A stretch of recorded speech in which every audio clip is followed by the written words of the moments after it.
Clos des Mouches, 2018.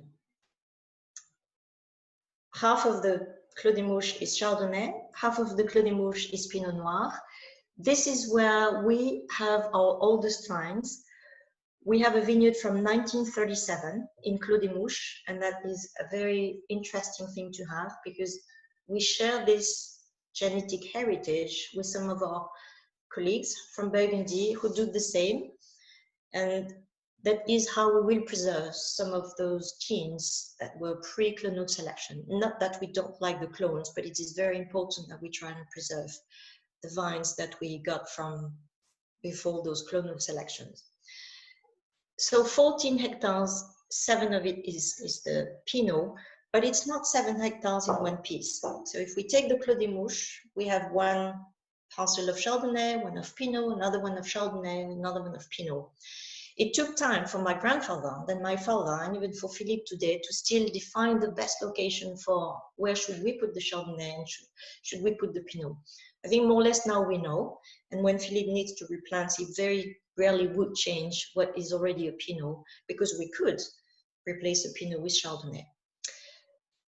So that means also we don't pick the fruit at the same time. 7 hectares doesn't get ripe at the same time because we have the lower part of the clos and the upper part of the Clos des Mouches. And it is great news because you don't have to pick everything and ferment everything at the same time. So similar to the Clos des Mouches or similar to any appellation where we get different supplies, we will age the wines, each of the cuvées separately. We will taste them every other week and then we will decide what to do on the wines. And in 2018, honestly, there was not much to do. The wines went through the fermentation very easily. And something I forget to mention is because 2018 is such a nice and warm and ripe vintage, we played a lot with whole cluster. So for the red wines, every wine from Drouhin, almost every wine from Drouhin in 2018, got anything between 15 to 50% of whole cluster. In the case of Clos des Mouches 2018, we did use 25%.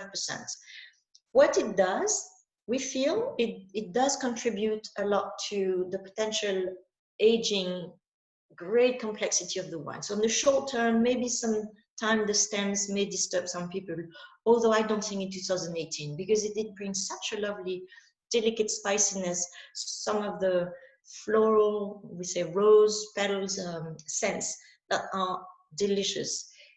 And I have to say that all of the 2018, trying on each of the wines as they were arriving in the winery and playing with those stems have been very rewarding. We are very lucky we made that decision because I think it does suit the vintage very well, if you do like the stems.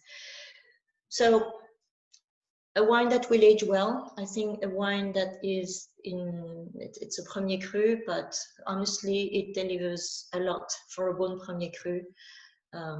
Very complex, beautiful wine.